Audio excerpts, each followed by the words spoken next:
Great to have you along. My name is Butler Nepure. These are tonight's top stories.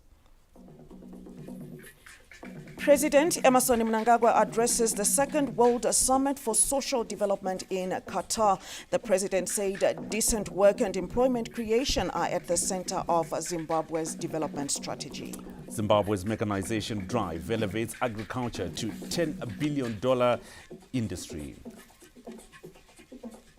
And now look at business news. More than 1,000 Zimbabweans benefit from Zimworks in-sourcing job model. And later on, when we look at sports, Zimbabwe cricket retires Sean Williams over drug addiction and disciplinary issues. We'll be giving you details. Let's start with tonight's top story. President Emmerson Mnangagwa says decent work and employment creation are at the center of Zimbabwe's development strategy. Now, we know that the president did address the Second World Summit for Social Development in Doha, Qatar. Joining us now, our diplomatic correspondent, Josephine Mugio, who is following that story. Joseph. It's a good evening to you, Butler, and good evening to our viewers. We are in Doha, Qatar, where we continue to give you coverage on the Second World Summit for Social Development. Just to give a brief background, the first summit for social development was first held in Copenhagen, that is in 1995. And when the leaders met back then, they had commitments that they made, particularly to deal with poverty eradication. So as the leaders meet 30 years later, they were basically reflecting on those commitments to assess the progress that has been made so far. Those commitments included poverty eradication, as well as availing resources for social development, and also they did include ensuring equal opportunities for men and women. So this Tuesday we saw the official opening of the summit, and a number of speakers addressed the delegates. President Mnangagwa took to the podium and he indicated the strides that Zimbabwe has taken so far in poverty eradication. In Zimbabwe, our national commitment is informed by the Constitution, which enshrines equality, social justice, and the right to development. These principles are operationalized through Vision 2030 and our National Development Blueprint.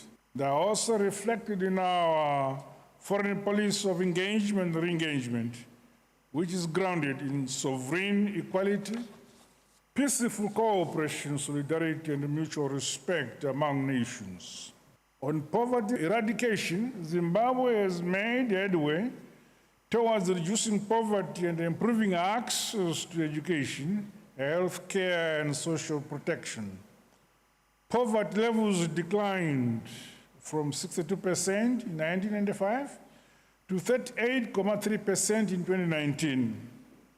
Primary education enrollment has risen to 88%, while adult literacy is 93.6%, and life expectancy is at 64.7 years.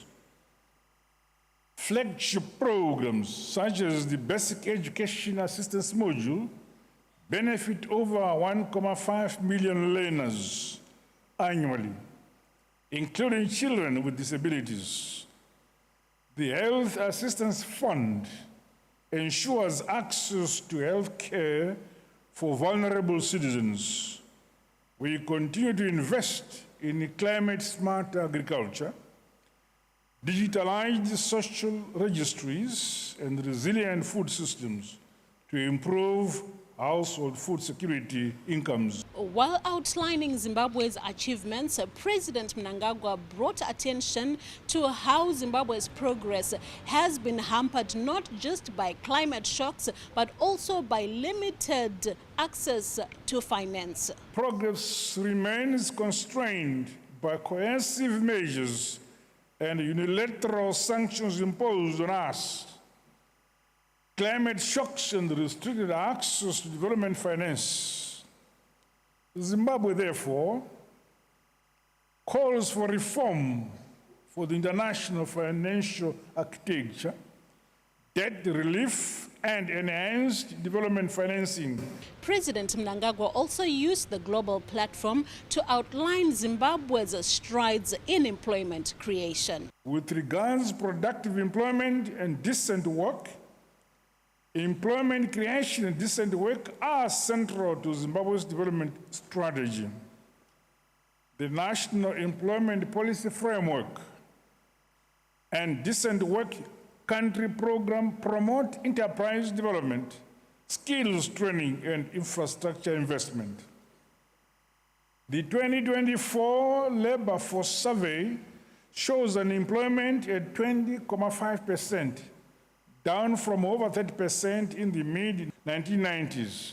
Modernizing and reform of the Labor Act are ongoing, along with the strengthening of inspection systems and promotion of social dialogue through the tripartite negotiating forum. The United Nations Secretary General Antonio Guterres was also there at the official opening, and he said though there have been achievements in terms of improving livelihoods since the first summit in 1995, there is still much more that can be done towards eradicating poverty. It is unconscionable that nearly 700 million people still live in extreme poverty, with the richest 1% own nearly half of global wealth. It is unacceptable that millions go hungry every day or die each year from preventable disease. Trends made far worse by relentless global aid cuts.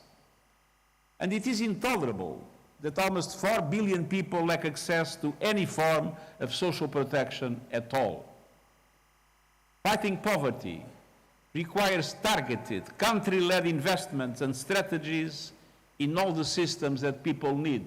After the official opening, there were quite a number of plenary sessions that were held, and President Mnangagwa attended one of the roundtable meetings where he spoke about what Zimbabwe is doing for social inclusion. On social inclusion, Zimbabwe is strengthening legal and institutional frameworks to promote equality, non-discrimination and participation, ensuring inclusion of all citizens and promoting community-led development. Amongst the engagements by President Mnangagwa this Tuesday was also a closed-door bilateral meeting with Qatar's Prime Minister, that is Sheikh Mohammed Al Thani, who also serves as the Foreign Minister. So this is basically what took place today. The main event of the day was the official opening of the Summit on Social Development. Of course, we will be keeping you posted on more events that are taking place on Wednesday. It's back to you in the studio. Butler. All right, our diplomatic correspondent there, Josephine Mugio, with that update, what is taking place, the Second World Summit for Social Development in Doha, Qatar.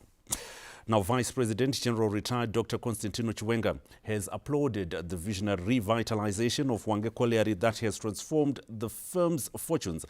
Matabeleland North Bureau Chief Mhlomuli Ncube has more. Vice President Chiwenga, who was touring several projects in the mining sector in Hwange this Tuesday, came face to face with a resurgent Hwange Colliery and witnessed new projects which the firm is pursuing. At the now fired up coke oven battery, company administrator Mr. Munashe Shava, who has overseen its revival, committed to working in the interests of the shareholders. We realized that we can't be a mine that is known for just mining and selling raw coal.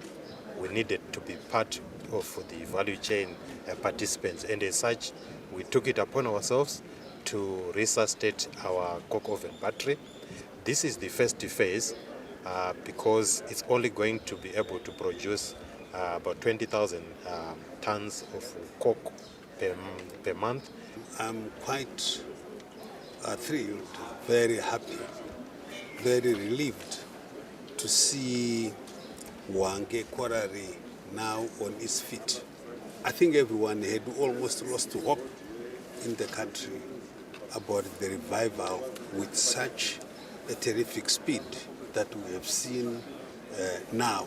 This is what we want to see as strategic thinking, mindset of our leadership in industry. In industry, they did a wonderful job.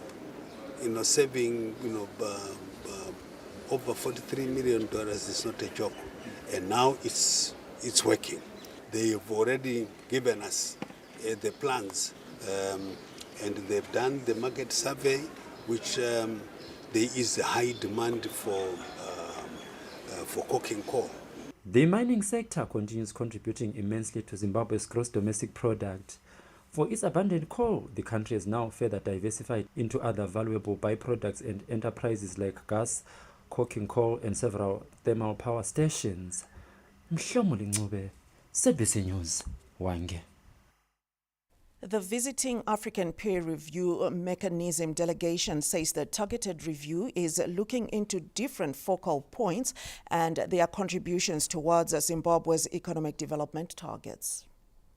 The visit to Zimbabwe by the panel of eminent persons to the African Peer Review Mechanism led by Ambassador Ali El Hackney entered day 2 with conversations with state agencies that include the RBZ, Zimtrade, Zimstat, among others, as well as the civil society, focusing on the conversation surrounding how these state agencies can play their part towards the economic governance and management towards Zimbabwe's Vision 2030 agenda.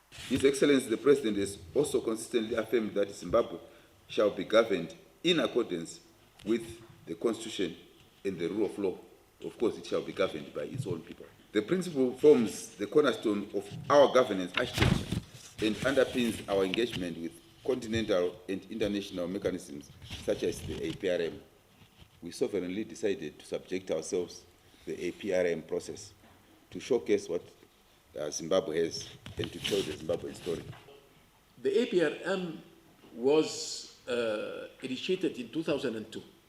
So it's a long history where we have accumulated within the Continental Secretariat a wonderful expertise. And I ask you to trust your African sisters and brothers that did with regard to other countries and still do, and they will always do, the kind of work that is up to your expectations. So trust us. This is an exercise among Africans. So as these questions and conversations and engagements continue, the question is, what is the African Peer Review Mechanism? Since our independence, we have always had foreign reviewers coming to review our policies, be they, the IMF, the World Bank, or the EU. Even when we had elections, we always had these external groups coming to assess our elections. But our heads of state and government in 2003 came to the decision that no, the countries are ours. We know our policies. We know our environment better than anyone else. And therefore it was important that we have our own, review mechanism. Now, the African Peer Review Mechanism is an African institution for Africans, by Africans. Ambassador Manzo, the peer review mechanism has quite a number of focus areas. Why is Zimbabwe prioritizing the economic governance and management area? As Zimbabwe, we have a lot of achievements to showcase. I mean, the president was talking recently at SONA about the expected 6.6% economic growth rate at the end of the year. What other country within our region and within the continent would boast of such a high growth rate? We have been talking about self-sufficiency in maize production. We are just coming out of a wheat, the winter wheat season, and again we have fantastic results to say that we're doing well in those areas. And of course tobacco. And you can go on and on to talk about our infrastructure. So this is a wonderful opportunity for Zimbabwe to tell its own story in terms of the success stories. That was Ambassador James Manzo, chairperson to the Zimbabwe Governing Council, to the African Peer Review Mechanism, taking us through what the APRM is, why Zimbabwe is focusing on economic governance and management, and part of the program for the visiting delegation. And we will keep you constantly updated throughout this targeted review for the country. Our foreign editor there, Olindori, and like she did indicate, we will get more updates as to what will be taking place with that review mechanism. Now, government's commitment to dialogue with global financiers is yielding positive results, as an International Monetary Fund team is in the country to assess the state of the economy and provide technical expertise on policies to maintain the economic growth trajectory. An itinerary of the IMF team shows that the engagements are with the Ministry of Finance, the Central Bank, officials, the private sector, and the academia. The delegation is also in talks with top government officials, including heads of government agencies, parastatals, and the Mutapa Investment Fund. The meetings, which are being held when the IMF has named Zimbabwe among the fastest growing economies in sub-Saharan Africa, are also in line with the government's engagement and re-engagement agenda. This engagement is important, not only for our position in Zimbabwe as business people, but our position as Zimbabwe in the international community. We understand that there are obviously going to be areas where we don't quite agree, but we understand that dialogue is also the way that we find each other. We're looking forward to a fruitful visit by the IMF. The global lender is also focusing on strategies to sustain the growth trajectory, safeguard the economy from local and external shocks, including measures to bolster social amenities like health and education, as well as enhanced social protection schemes. The presence of IMF in Zimbabwe shows the confidence that they have with what the Ministry of Finance, the Zimbabwe Revenue Authority, and the Reserve Bank of Zimbabwe are doing in terms of fiscal policy and the monetary policy. While the meetings remain closed, the IMF is expected to release a comprehensive report of its findings and recommendations on Zimbabwe by the end of this week. Despite not providing any financial help to Zimbabwe due to the external debt overhang, the Bretton Woods institution continues to engage and provide technical expertise to the government of Zimbabwe. Stanley James, ZBC News, Harare. The First Lady, Dr. Auxilia Mnangagwa, brought smiles to the people of Kanyemba through her generosity, marked by the distribution of various items. With unwavering compassion, First Lady Dr. Auxilia Mnangagwa brought joy to Kanyemba in Bire District, Mashalini Central Province, after distributing essential goods to the entire community. The air was filled with joy and gratitude as Dr. Mnangagwa brought smiles to the people through an act of benevolence. A visit driven by generosity was marked by the distribution of tons of rice, flour and wheat, ensuring that every household benefited. Mother Zimbabwe also donated brand new clothing items, stationery, sanitary wear, toiletries and sporting attire, a testament to her selfless commitment to uplifting communities across the country. Her special attention to women and girls fostered open discussions on menstrual health, promoting confidence and dignity. Expecting mothers were gifted with brand new baby preparation kits. Mother Zimbabwe also extended her hand to hospitals with equipment, including walking aids. Families gathered to receive the much-needed support, with many expressing heartfelt appreciation for the First Lady's continued efforts to empower rural households and promote self-reliance. Dr. Mnangagwa interacted with the entire community, including pregnant women, whom she rallied to undergo regular antenatal checks. After being enlightened by the First Lady about the importance of early registration, pregnant women eagerly started registering.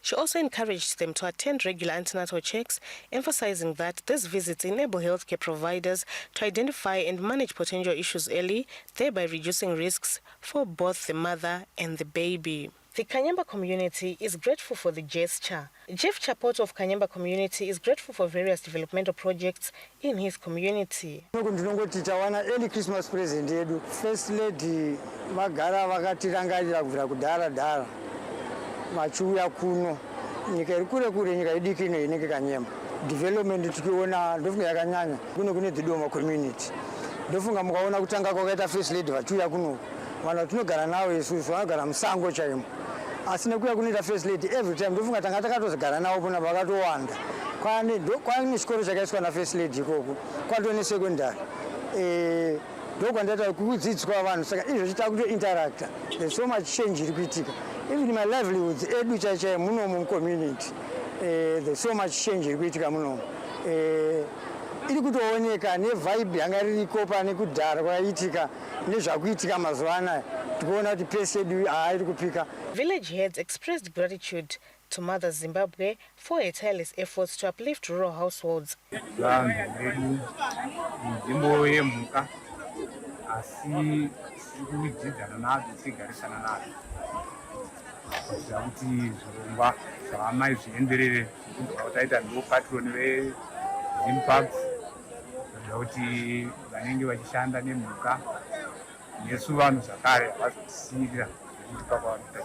Dr. Edwin Chidziwa, who is the district medical officer, lauded Mother Zimbabwe for her intervention in the medical sector.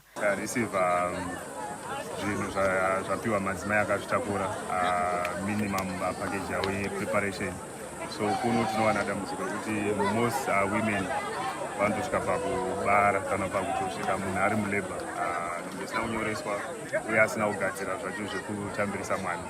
So we truly appreciate zvatareceiva because zvaita kuti at least madzimai edu anouya vakagadzirawo zvinhu zvekutambirisa mwana. Tareceiva again equipment yatinoshandisa for our rehab physiotherapy departments. Mbira District Schools Inspector Mr. Tawanda Chitimira said the stationery comes in handy in the improvement of the pupils' results. Zvichabatsira vana vedu kuti vakwanise kuverenga. Zvichabatsirawo kuti in terms of skills kuvana vedu veECD vachabatsirika. Rubatsiro rwauya namai ruchatibatsira chaizvo chaizvo kuti tiimprove results edu. For many, fast food is an everyday indulgence, but for others, it's something they had only heard about until the First Lady made sure they too could experience it. Through a gesture, what many take for granted became a moment of joy, discovery, and gratitude.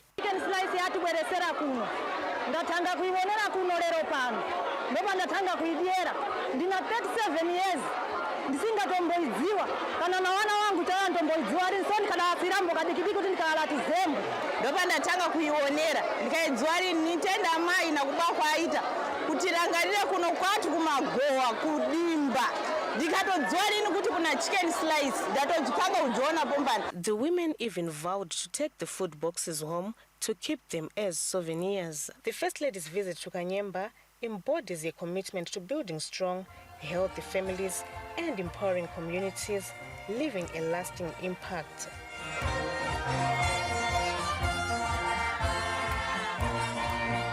Colette Msanyera, ZBC News, Kanyemba.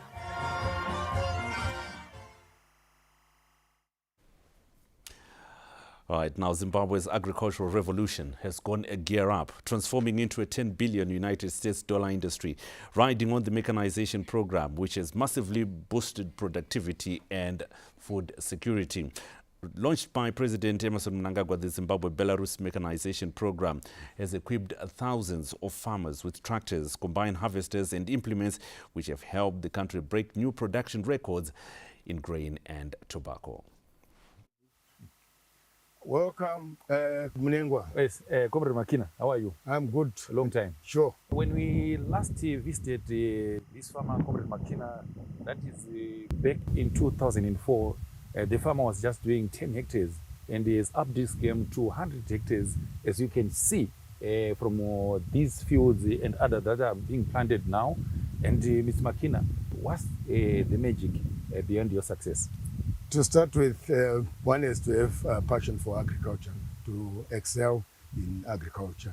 Secondly, I would attribute my success to the positive government initiatives and the support that we got from government. That is the mechanization program. I must say thank you to Comrade Idi Mnangagwa for coming up with that program. It's actually a game changer for the agricultural industry in Zimbabwe, and especially to the youth. I mean, I've had like 3 youths in my district that have benefited from that program. It has come up to replace the old tractors that were in the country. Craig, these fields, and you can see a very good crop of tobacco. What can you attribute such a good crop? You know, firstly, I would say is the support which we have been getting from the government. You know, the Second Republic came with technology.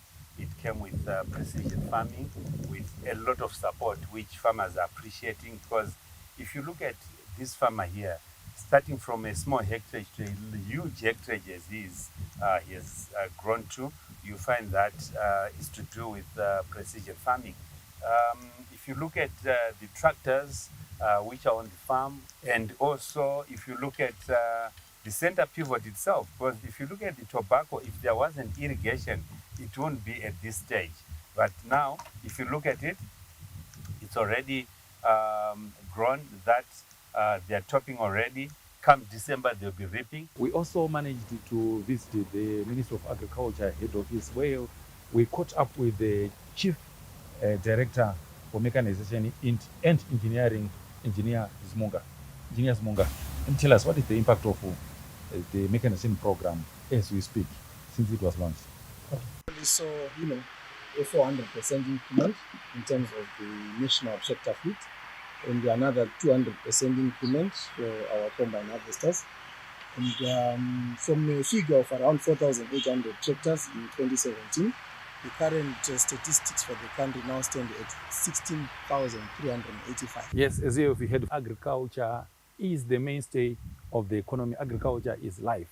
So to the youths out there, go venture into agriculture big time, and the story of the land reform program will go down into history as a success story.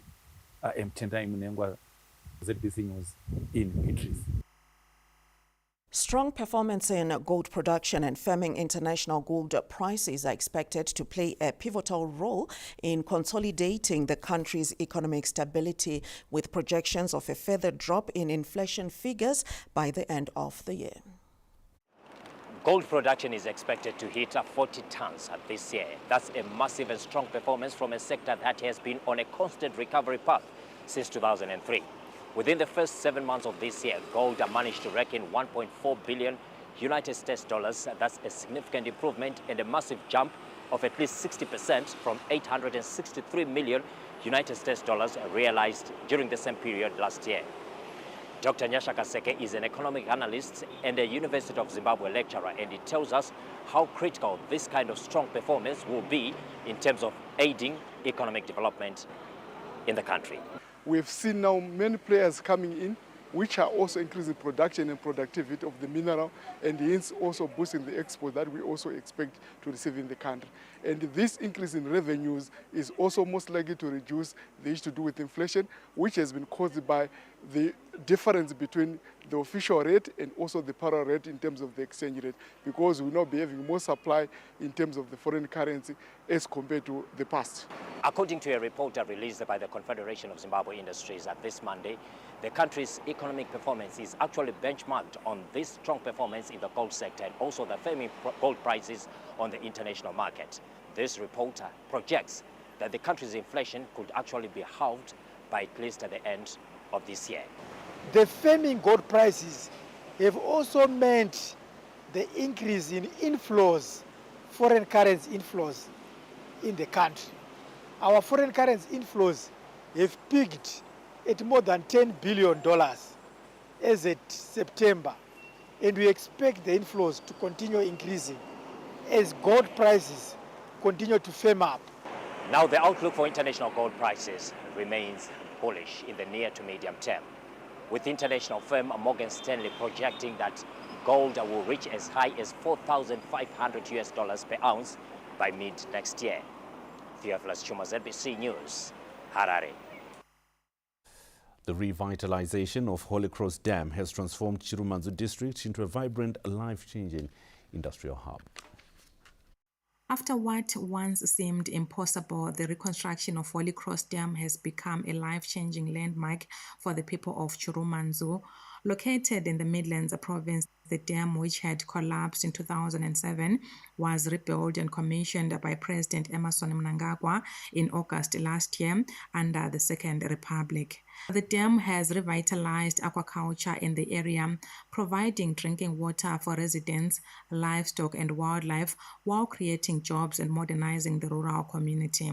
With a catchment area of 158 square kilometers, the dam serves Holy Cross Mission, nearby schools, a hospital and an irrigation scheme benefiting over 800 families. Pasina demu irori taitambudzika mvura asi kubva parakaisiwa tinotenda zvikuru kwazvo pakuti demu irori rakutibatsira kunyanya sesu vanhu vechidzimai taitambura kuti tibate mari yako iwe wega semunhu wechidzimai. Kubva pakauya demu irori vakadzi vazhinji ndivo vari kutoshanda mumairrigations wayaya vachiwana mari dzavo dzokuzvibatira. Isusu tinorarama nechikafu chatinozvirimira, hatinyasi kuwana mari yekuti titenge zvinhu, saka dhamu rinotibatsira pakuti tikawana witi. Hatikwanisi kutenga chingwa, tinobika chingwa chedu tega. Ini rakandivandudza mararamiro angu through kuwana basa. Usavi ndiri kudla usavi, mombe dzangu hadzichafi nenyota. With its scenic views and beautifully designed chalets, Holy Cross Dam has also emerged as one of the country's most attractive tourist destinations. Zvatakaitirwa naPresident vedu vaMnangagwa zviri kutifadza muno medu maChirumanzu. Kunotori nevamwe vari kutobva kure chaiko vachiuya vachionawo munzvimbo medu muno. The commissioning of the dam has also boosted fish farming, with more than 15,000 tons of harvest expected this year, creating further employment for locals. Pavhurwa dam iroro svika December tatakwanisa kuita fish 250,000 dzatakaisa mudhamu iri. Takadziisa nekuda kuti ndedze community to community ibetsereke.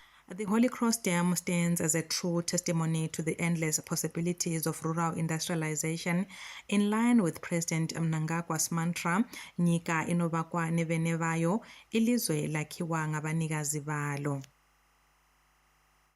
Prophetic Healing and Deliverance Ministries leader Walter Magaya has been remanded in custody to the 13th of this month in a case where he is facing 5 counts of rape. Magaya's bid for freedom hit a brick wall after appearing before Harare Regional Magistrate Mrs. Marijuana Zogofa, who ruled that this court has no jurisdiction to preside over his matter.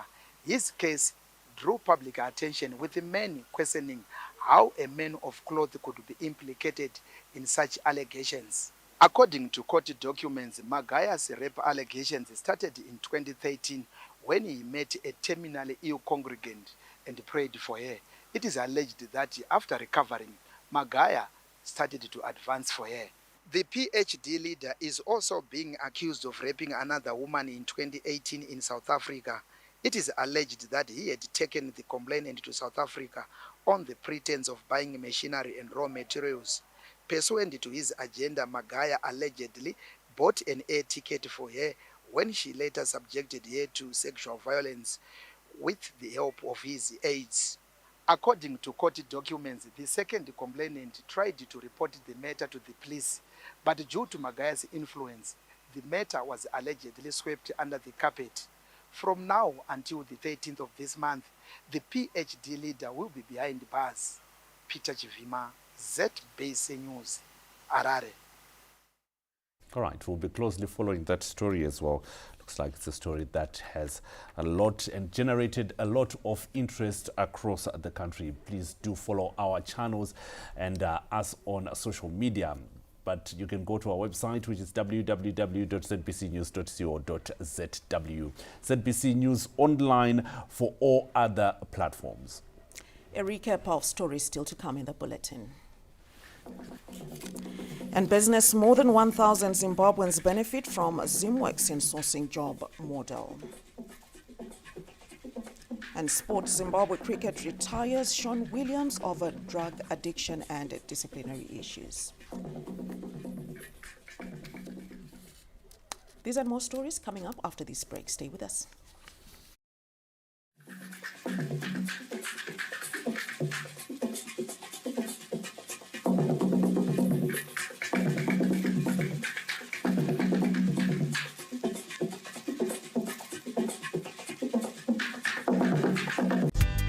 The Minister of Mines and Mining Development, Honorable Winston Chitando, together with the Deputy Ministers, Honorable Dr. Engineer Polite Kambamura and Dr. Engineer Caleb Makwiranzo, the Permanent Secretary, Mr. Pfungwa Kunaka, the Chief Directors and staff of the Ministry of Mines and Mining Development extend their heartfelt congratulations to His Excellency, the President of the Republic of Zimbabwe, Comrade Dr. Emmerson Dambudzo Mnangagwa, on his election as the Vice Chairperson of the Common Market for Eastern and Southern Africa, COMESA.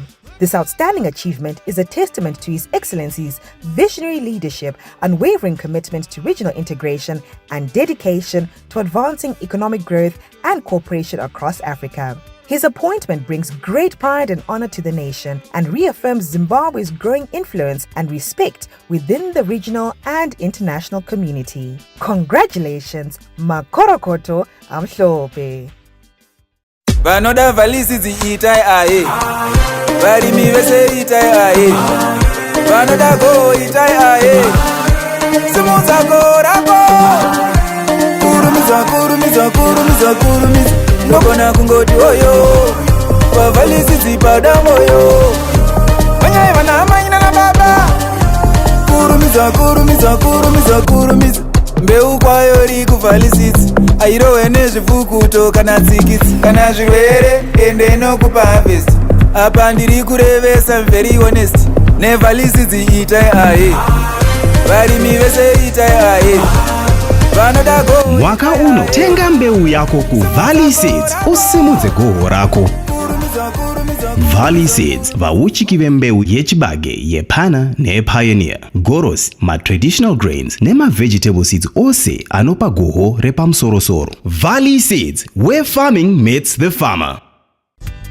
The Minister of Mines and Mining Development, Honorable Winston Chitando, the Deputy Ministers, Honorable Engineer Polite Kambamura and Dr. Engineer Caleb Makwiranzo, the Permanent Secretary, Mr. Pfungwa Kunaka, the Chief Directors and staff of the Ministry joined the nation in congratulating Honorable Vice President of the Republic of Zimbabwe, Colonel Retired Dr. KDC Mohadi, on being the Vice President's unwavering commitment to national development, visionary leadership, and the advancement of Zimbabwe's socio-economic agenda deserves this distinguished honor. His outstanding service and dedication to uplifting communities resonate deeply with the national philosophy of leaving no one and no place behind. The Ministry of to the nation. Congratulations, Makorokoto Amhlope, Comrade Vice President, on this outstanding achievement.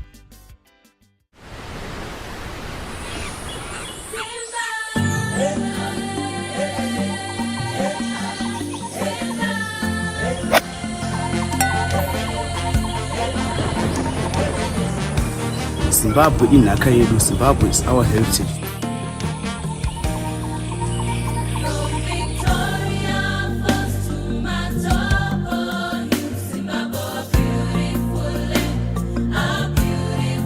This festive season is the right time to travel. Local is local.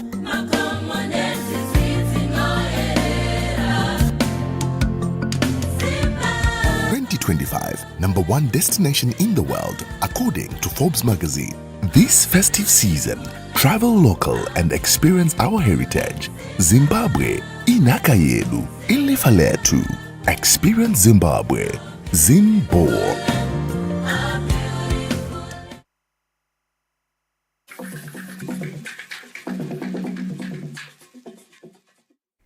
Welcome back. The role of the media on issues of national security came under scrutiny at the Zimbabwe National Defense University, where media players took turns to present on the topic. Let's get the... What role really does the media play in issues of national security? This question was answered by players in the media industry who presented at the Zimbabwe National Defense University this Tuesday. And amongst the presenters was the Permanent Secretary in the Ministry of Information Public. And we have to tell it on time. This is not a mere slogan. It is a national security imperative. It requires a collaborative effort from government, media, and security institutions. By fostering an environment that is both free and build the unified national consensus required to realize the ambitions of and to capacitate media practitioners so that they understand the importance of national interest in their reportage. What we've been doing as the Commission is to also be able to provide over the freedom of information that they will disclose has also limitations that speak to national security. So it's not everything that you will get, but they will tell you the parameters that they can give information so that will build public trust that foster national pride. We are making sure that everything that we are doing, particularly from a programming point of view, we are making sure that we are pushing national development, pushing national cohesion, making sure that there are a lot of things that we need to be telling from a Zimbabwe point of view. We are telling, don't occupy that gap. Definitely someone will occupy it on our behalf, and chances are high that the story will be mistold. The Zimbabwean media has been rallied to tell the true Zimbabwean story, tell it fully and on time, to promote a sense of unity. All right, thanks a lot to Fungai Jaji there with that report. Let's now cross live to our Montrose studios for more news. Wukele is on standby. Thank you very much, Butler. Good evening, Zimbabwe. We now carry on with the news. The stage is now set for the National 2026 Pre-Budget Seminar, which kicks off in Bulawayo this Wednesday, with expectations centered on formulation of policies that will consolidate economic gains. The 5-day seminar is also expected to set the tone for Zimbabwe's sustainable economic reforms. All the views that you raised during the public consultation that we conducted, I want to assure you they have been already compiled and consolidated. Economists say this year's pre-budget dialogue is coming at a time when the country needs to balance growth stimulation with fiscal discipline. They have to navigate the issue of the currency that has been introduced, its stability and credibility. From an industrial perspective, players in the manufacturing sector are calling for and to come in terms of capitalization, work with banks, come up with low interest rates which are long-term. That should be expedited and become into law, and at least people can start benefiting from that. We want also to see resources going more. Draws to a close. The 2026 national budget marks a transition period towards NDS2, which is expected to deepen industrialization, infrastructure growth, and social transformation in pursuit of Vision 2030. Each farmer has boosted crop productivity, guaranteeing national food security starting at household level. The inconsistent rainfall patterns in Beitbridge district and the desire for a consistent year-round water supply for both of 80,000 cabbage heads, butternuts, tomatoes and watermelons. The irrigation scheme is also providing employment to the locals.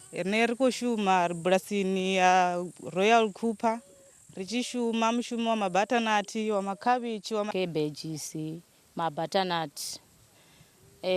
Kuma zvinobatsira pama areas akatikomberedza vanowana mabasa vachita mapiso eki vachiwana kubetsereka kuvana vechikoro nesu pachikafu tinobatsirika.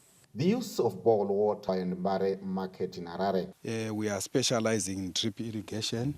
As you can see, this area it's a dry region area, but we are doing horticulture and heads. Rina imwe batch the other side of Tsiemu in also 40, so apparently rina 80,000 heads tama cabbage. Kuitira kuti kono wana madhi anera ashumisa ko sheredzera. The Second Republic continues to establish and resuscitate bowls across communities to ensure access to water for production. Lubania district of Matabeleland North Province is built for major transformation, with the area set to be connected to the rest of the world through a fiber optic cable by the end of this year. As part of a broader strategy to strengthen Zimbabwe's digital economy, T1 is laying fiber optic cables across the country, including the key link between Bulawayo and Lupane. The ultimate goal is to extend the connection to Victoria Falls and Binga and beyond, boosting connectivity and around 150 kilometers of backbone fiber.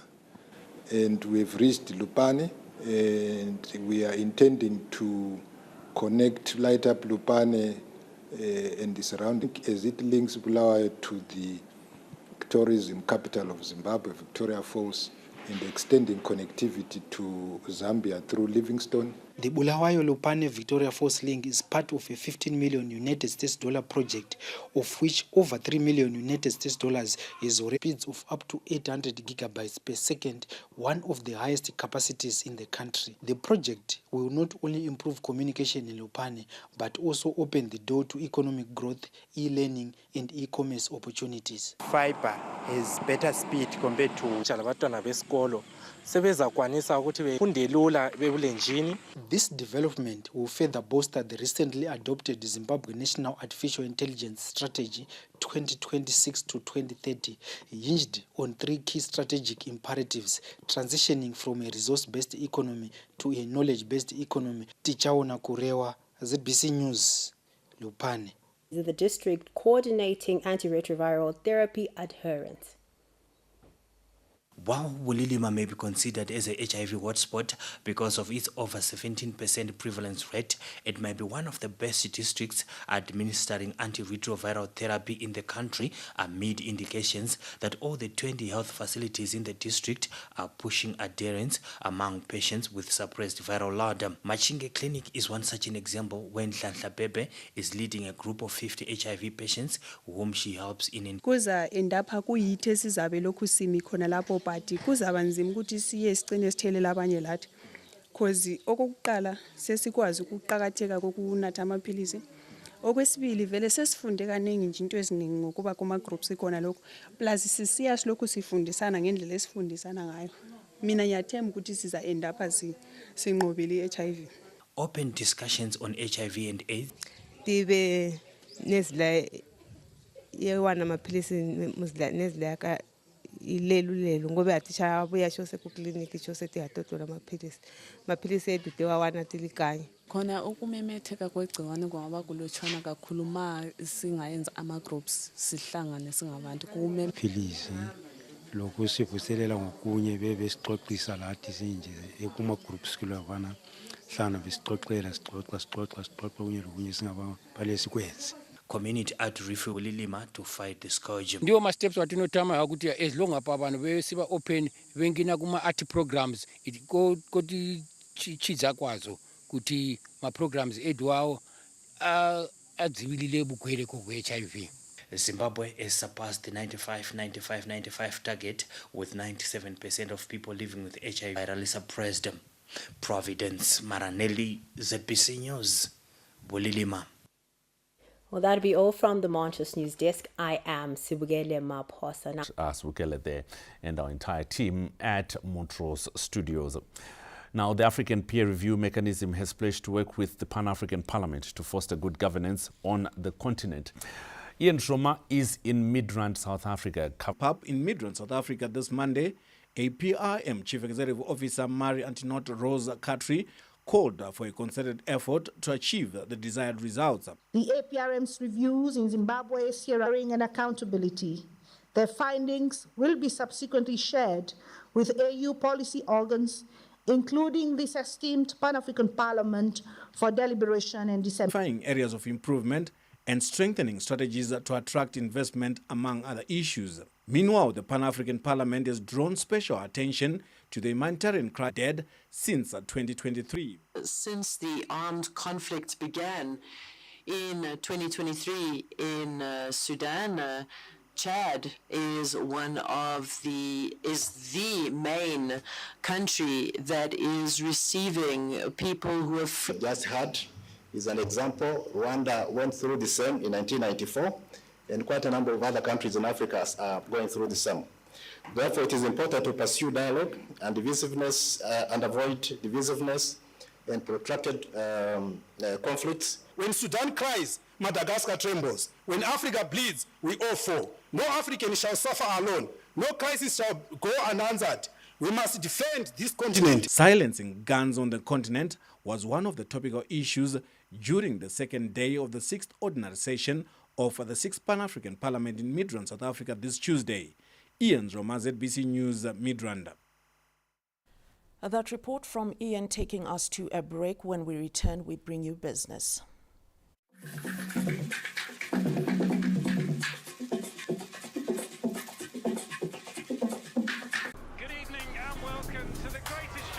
This is a people's game. They will be bubbling about this one for weeks and months to come. Ever your reason, it's on SuperSport all season long. Reconnect and stay connected to DSTV Compact and get the best football on us. The Minister of Mines and Mining Development, Honorable Winston Chitando, along with the Deputy Minister, Honorable Caleb Makwiranzo, the Permanent Secretary, Mr. Pfungwa Kunaka, Chief Directors, and the staff of the Ministry wish to extend their sincere congratulations to the Honorable Deputy Minister, Dr. Engineer Polite Kambamura, for successfully attaining a Master of Science degree in Natural Resources Management and Environmental Sustainability, and graduating with you attaining a distinction and being awarded the Vice Chancellor's Award for being the best graduating student in the program, amidst your numerous other responsibilities.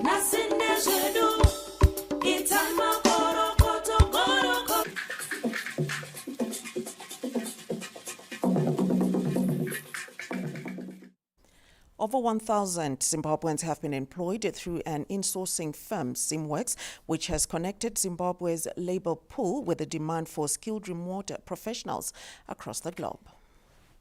The country is transforming its human capital and highly skilled labor force into an internationally sought across the world's service sectors. This has been enabled by an insourcing entity, Zimworks, which is helping many Zimbabweans penetrate into the global job market through the creation of virtual team members working remotely from their home. Universities and various institutions in Zimbabwe. Our average age here is just 26 years.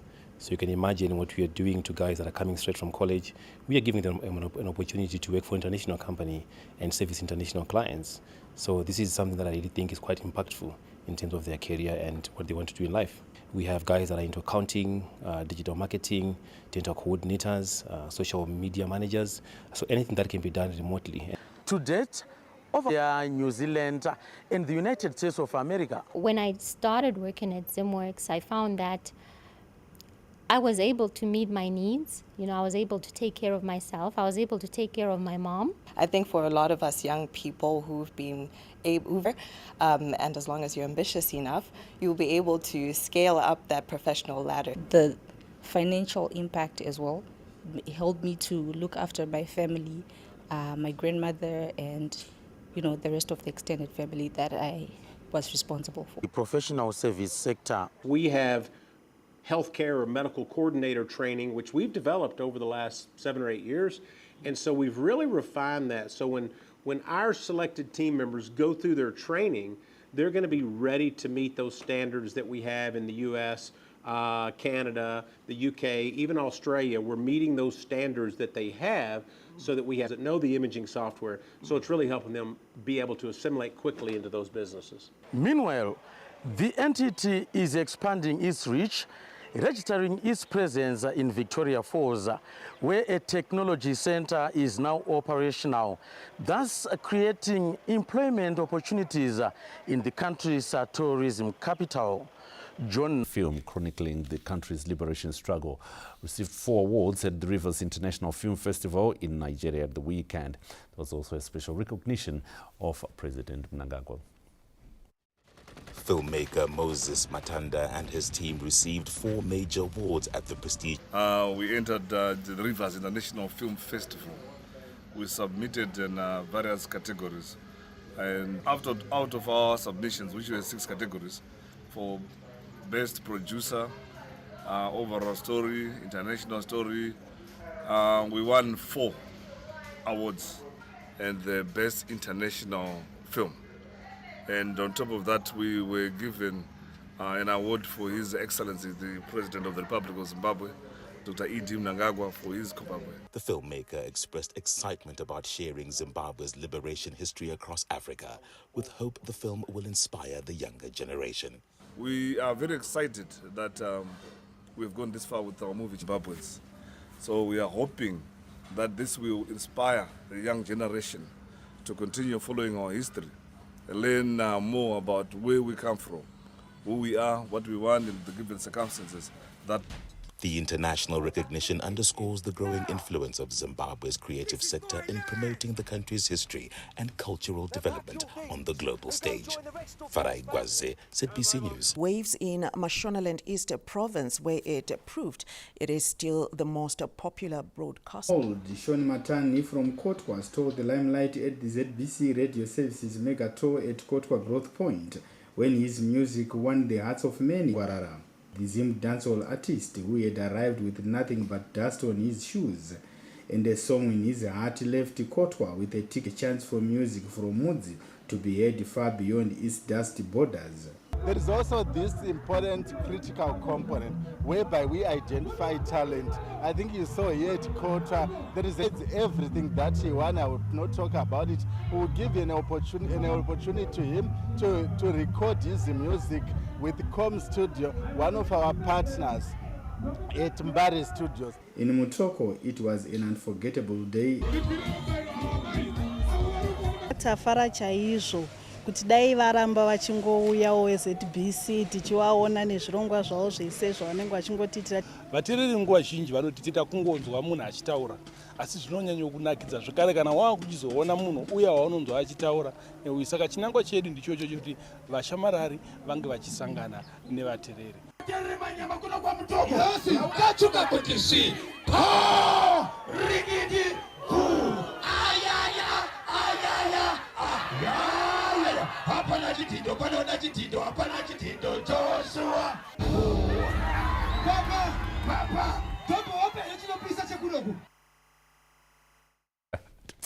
And that is our look at the arts. Anna is on standby with sport.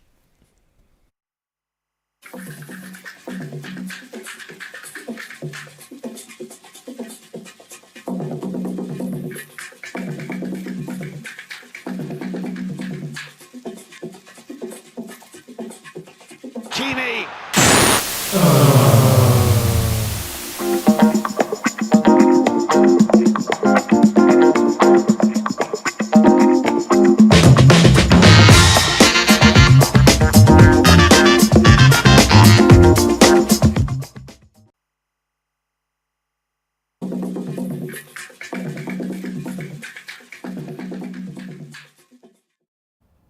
Welcome to the Sports Corner. Anna Shambrombez here with the latest in the world of sport. Zimbabwe cricket has retired veteran all-rounder Sean Williams due to drug addiction and discipline. Making himself unavailable for selection. While Zimbabwe cricket did not reveal the reasons at the time, they have now come out in the open and decided not to select Williams anymore. In a statement, Zimbabwe cricket said they noted with regret that Sean Williams had made himself a potential anti-doping testing. During an internal investigation to understand the reasons for his unavailability, Williams disclosed that he has been struggling with a drug addiction and consequently, it is not feasible to continue his national contract beyond his expiry on the 31st of December. The 39-year-old former Chevrons captain Williams made his debut in 2005 and scored 14 celebrations by Zimbabwe cricket, while veteran Brendan Taylor, who recently returned to international cricket, had the same issues. Lawrence Tusida, ZBC News, Harare. The Gasolaga Premier Soccer League is entering its final stages with a matchday 33 set to focus on the finish, but the spotlight is firmly on the tight relegation battle with the 2 matches remaining. 9 teams are fighting for survival, with 3 relegation slots still up for grabs after Kwekwe United's relegation. Caps United lead the bottom half with 39 points, 4 points clear of Greenfield, who are currently in the relegation zone. The middle of the table is a war zone, with each Caps United welcome Moors at Rufaro Stadium needing a win to edge closer to safety. Dynamos face Yade FC at Ngoni Stadium, looking to seal their top flight status for next season. Highlanders and Manica Diamond clash at Barberfield Stadium, both fighting for survival. Triangle hosts Kwekwe United at Gable Stadium, needing a win and hoping for slip-ups elsewhere. Greenfield faces champions Scotland at Wadzanai Stadium, desperate for points to stay afloat. Other matches include ZPC Kariba up against Tel 1 at Nyamunga Stadium and FC Planum hosting Herentals at Mandava Stadium. With so much at stake, the 2-match day for administration after the revival of coaching programs with the Confederation of African Football CAF B refresher course currently happening in Harare. Zimbabwe last held a CAF coaching course in 2017, but the arrival of the Magwizi-led ZIFA board has seen the long-awaited return of technical training programs. Earlier this year, ZIFA rolled out a CAF C course, attracting high interest, including from active players preparing for life after football.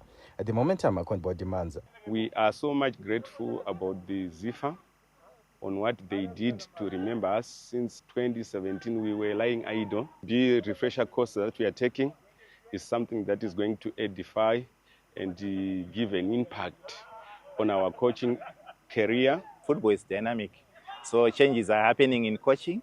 So we are here to acquire the new skills. It's going to uplift me in my coaching skills, at the same time to align me with what... To be a top referee, we need to understand the systems of play.